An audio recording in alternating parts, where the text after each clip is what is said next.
You're breastfeeding a baby, that baby is getting nutrients from you, okay? You have a baby growing in you, that baby is also getting nutrients from you. You as a human, you as an entity yourself, you also need nutrients to function. You also need, a lot of things in your system, minerals, vitamins for your own body function. So now, like, you have 3 things to cater for: yourself, the growing baby, the infant, and you're married. I want to assume you are married. You have a partner, you have a husband. You're supposed to meet his own emotional needs.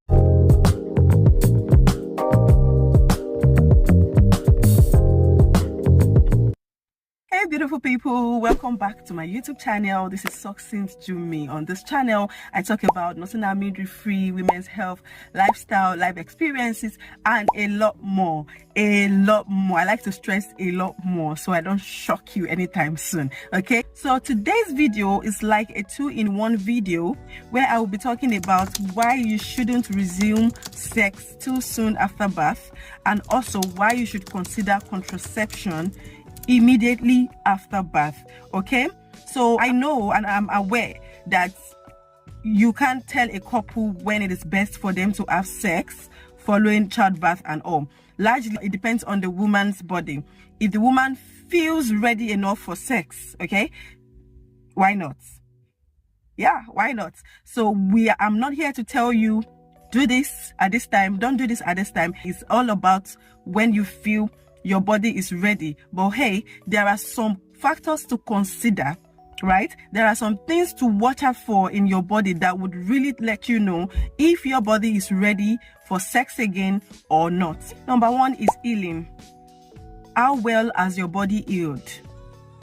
If you have sex too soon following birth, you're still bleeding, or you still got some open wound somewhere which you might not even know about, and then you have sex, guys, it could break down your mucosa even the more. What happens following birth is the reproductive tract is still very permeable, soft, and it can easily be broken. So if you have sex too quick, too soon following birth, your skin will definitely break down. I'm not talking about your normal skin. I'm talking about the reproductive tract, the internal and the external genitalia. So when this tissue breaks down again, it causes even delayed healing. So why not just wait? Okay, why not just wait and endure for the time being? When your tissues, your body organs, both the internal and external, you're sure they have healed, at least there is no bleeding, because that is one of like the major signs you would see to know that, okay, yes, my body is ready for sex. You stop bleeding. Okay, so you don't want to have delayed healing. You don't want your tissues to break down and then you start the process of healing over again. So you might want to consider your body. You might want to consider, have I really healed? You might want to consider, am I still bleeding? Do I still feel pains on touch? Okay, that's that about that. So number 2 thing you want to consider is infection. Now, picture the vagina following delivery as a foam. When dipped into water, it absorbs, right? It absorbs water, it absorbs liquid. That is exactly how the reproductive tract is following delivery. So it's permeable. It easily absorbs things. It easily absorbs, a lot of microorganisms that could even furthermore delay that healing. So you could see that healing and infection, somehow, they're going hand in hand. None of this is more preferable.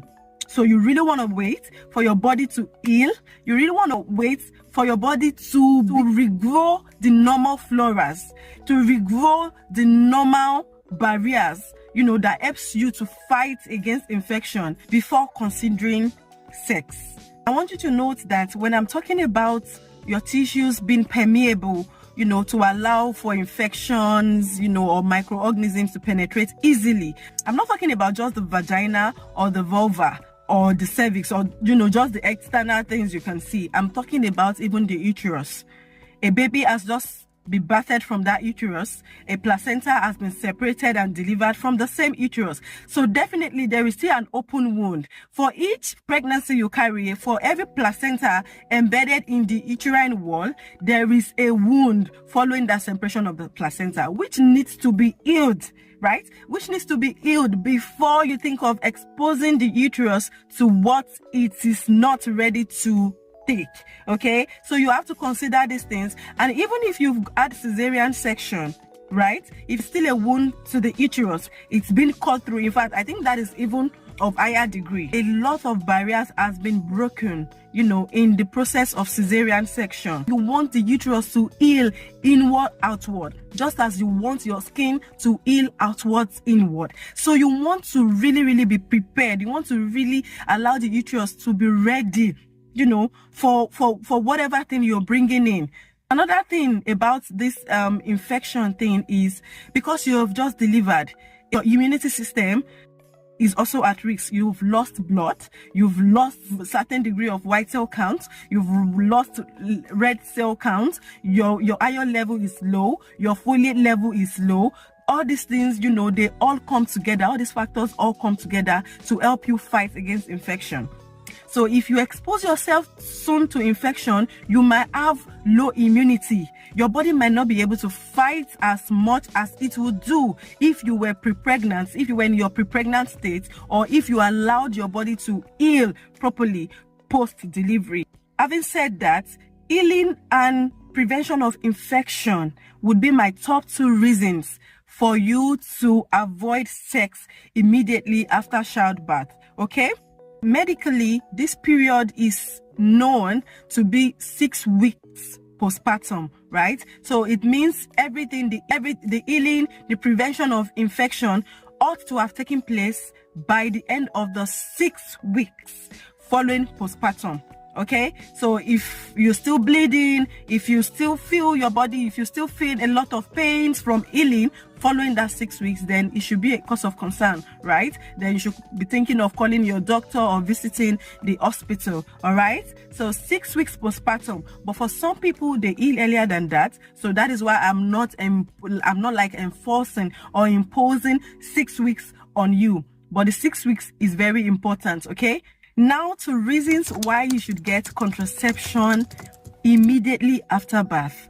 I have mentioned this in my previous video. Breastfeeding is not a method of contraception. Breastfeeding cannot be a method of contraception.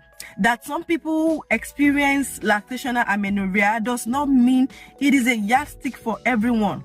As a matter of fact, following that video, before I made this video, I contacted about 11, if I am right, 11 or 12 of my friends, you know, that have given birth. I asked them, when did you resume menses following your childbirth?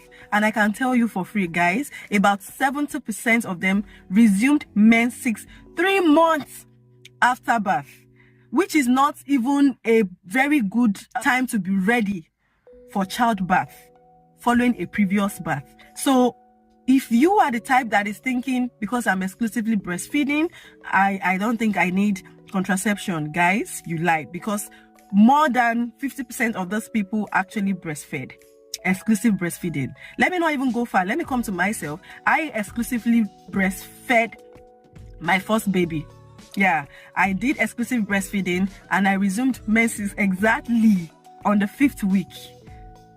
And I continued my exclusive breastfeeding up to like almost even 7 months. For almost 7 months. Because when it was time to resume, I didn't resume on time and my son was not willing to eat. I had to just keep giving breast milk. So guys, exclusive breastfeeding that it made some people, you know, not menstruate does not mean yours is going to be like that. So to why you need contraception following birth, except of course you're planning to abstain. Okay, yeah, which might not really be possible when you are in a married relationship. So number one reason would still be healing. Yes, healing, because you need your body, not only the bleeding kind of healing, though I'm not bleeding again, I'm not feeling pain again, but even the internal healing. Like I said earlier, anytime you birth a baby, anytime there is a placental separation from your uterine wall that is being delivered, there is a wound in the uterus. Anytime you birth a baby, the uterus has been enlarged or the uterus has been stretched more than the normal size. So it takes time for the uterus to heal. It takes time for the uterus to regrow those tissues, those muscles that is strong enough to hold a baby to term. So you really need to heal. Give yourself at least a space of 18 months. I know that some people have had their baby when their first baby was less than a year old. Fine. I'm not saying it is not possible. But what you do not know is there is something going on in your body. You might not see it, but if you keep giving birth less than a year following your previous birth, then one day your system is going to shut down. It's not going to be able to carry you through. Okay? That it worked for your friend does not mean it's going to work for you. So treat your body as a different entity. Guide your body jealously. Another thing that could happen if you do not consider contraception following childbirth is prematurity. When I say prematurity, I mean prematurity of the next baby. So guys, when you deliver, when you put to bed, your body lost nutrients and minerals, some macro and micronutrients that is usually present in blood, such as the folates, iron, zinc. A lot of these nutrients, they help you carry your baby to term. Now, if you have just delivered less than 18 months ago, your body is not fully recovered from those nutrients. If you get pregnant again, there is higher chances that your body has not, made up the necessary nutrients to bring a baby to term. Other things that could come alongside this prematurity is low birth weight. This is even when you carry the baby to term. This baby, if you carry this next baby to term, the baby might not, achieve a normal weight for a term baby, which is like less than 5 pounds or less than 2.5 kg. So you have a term baby, but the baby is small. And another thing is small for gestational age, which is normally referred to as SGA. So if you consider a premature baby, of course, the premature baby is going to get a lower weight. And if you also look at SGA, small for gestational age, that means maybe the baby is even 37 weeks, but it's looking 32 weeks. You don't want any of these things. When you have a preterm baby, they stay longer in the hospital than a term baby. They are at risk of so many congenital abnormalities, such as spina bifida, brain not properly developing, the heart, congenital heart diseases. That means, sometimes they eventually grow up having a hole in the heart, getting surgeries, to be able to live as normal baby. The fact still remains that a preterm baby poses an higher risk of developing more congenital abnormalities than a term baby. So you don't want that. You might say, oh, we've had a lot of preterm babies, they are alive and healthy. Do you know the one you're going to give birth to? Do you know what your baby is going to become? Do you know what is going to become of you? So another thing that could happen is placenta abruption. Some call it placenta abruptio, abruptio placenta, placenta abruption. It's still the same thing. This means that your placenta separates from the uterine wall before term. Okay? Before term. You don't want that, because this could actually lead to death of a baby. Normally, your placenta should separate from the uterine wall in preparation for delivery of that same placenta after you've delivered your baby, not the placenta separating before you have your baby, because this placenta is actually what connects the mom to the baby. It helps the baby to get nutrients from the mom, help baby to breathe in the womb, help baby, it does a lot of things, help baby to excrete, does a lot of things for the baby. Now imagining the placenta separating, what is going to supply baby with the nutrients? What is going to supply baby with the oxygen? So that literally means death for the baby if the situation is not salvage immediately. It could cause the death of a baby. Okay, you don't want that. Another very dicey thing about placenta abruptio is sometimes it doesn't separate totally for you to really realize, oh, something urgent is going on with me, I need a medical attention ASAP. Sometimes it separates just partially. That means it's still supplying the nutrients. Maybe it's still getting some certain nutrients, but it's not fully functional. Sometimes this comes with bleeding. Sometimes this, you may not even notice, you might not even be bleeding, but you just realize that something has happened to the baby. The situation might have gone beyond repair.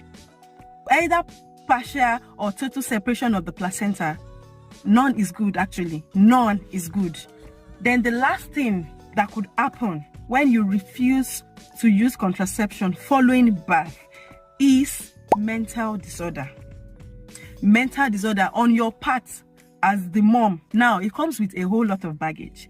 God help you too, you are breastfeeding your infant. So that means you're losing nutrients on both sides. You're depleting. Your nutrients are depleting on several sides. You're breastfeeding a baby. That baby is getting nutrients from you, okay? You have a baby growing in you. That baby is also getting nutrients from you. You as a human, you as an entity yourself, you also need nutrients to function. You also need, a lot of things in your system, minerals, vitamins for your own body function. So now, like, you have 3 things to cater for: yourself, the growing baby, the infant, and you're married. I want to assume you are married. You have a partner, you have a husband. You're supposed to meet his own emotional needs too. And then you've got yours. So when I say mental disorder, I do not mean one is suddenly going to go manic, like shouting, tearing clothes. No, that's not what I mean. It's slowly, it's going to go gradually from depression to manic depression to schizophrenia to, even aggression, because you're stressed. Because you are stressed. Because your body is overloaded. Because you are burdened emotionally, physically. Okay? Sometimes it starts in a subtle way. You don't even know, that you're actually drifting into depression. Start as mood swing like that. A kind of mood swing that you never come out from. And then gradually, you start a whole lot of things. A whole lot of things. Sometimes your life is on a hold. You feel your life is in a pause. Probably you're this very active person. You have a lot to do. You know how active you are when you're not pregnant. And then suddenly you cannot do these things again. So that alone, from, agility to someone who has to be dependent, or to someone who is unable to carry out major daily life activities because of the so many stress you are facing, guys. Because honestly, I'm sorry if it looks like I'm taking this personal. It is just how I feel. Because I feel no one is saying not to get pregnant. No one is telling you not to, have the number of babies you want to have. But can you please be kind to your body as a woman? Can you please allow your body recover before burdening that same body? Please. I hope you've gotten value from this video. If you have, kindly share this video with every woman you know. Share this video even to your men, because sometimes these things come with the men. It is the men that want the sex as soon as, and they are not, considering the woman's body, considering if the woman is healing or not. So send this to the men in your life. Share this, comment, interact. I want you to share your experience with me in the comment section below, okay? And if you haven't seen my previous video where I debunked some misconception about pregnancy and childbirth, the link will be down below in this video, okay? Do well to like this video, share your, thoughts below in the comment section. Subscribe to this channel and share to your friends as much as you can. Thank you. Till I see you next time. Bye.